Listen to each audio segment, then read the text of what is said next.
I think you have seen many viral videos featuring talking animations, and you might be wondering how to create them for free. Don't worry. In this video, I'll guide you step by step on how to make those talking animations using CapCut. But before we dive in, could you please consider subscribing? It helps me out. Thanks. Let's get started.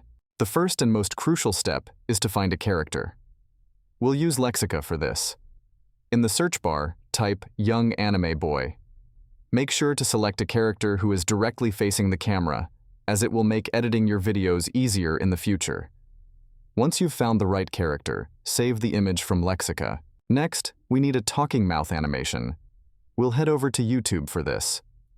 In the YouTube search bar, type talking green screen mouth animation. Once you find a suitable animation, download it. Now let's find a proper background. Back to Lexica we go. This time, type YouTuber bedroom in the search bar. Find a relevant background that suits your character.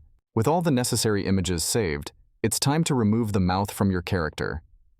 For this, we'll use Photopea, a free alternative to Photoshop.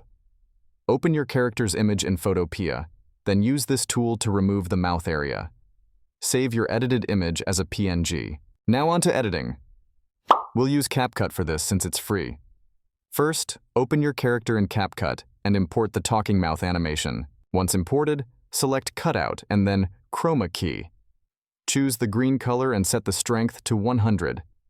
Finally, place your mouth animation accordingly, and you're all set. The last step is to find a suitable voiceover. We'll use 11 Labs for this. Find a voice that matches your character and write the script. Once you have your voiceover, add it to your CapCut edit. And there you have it.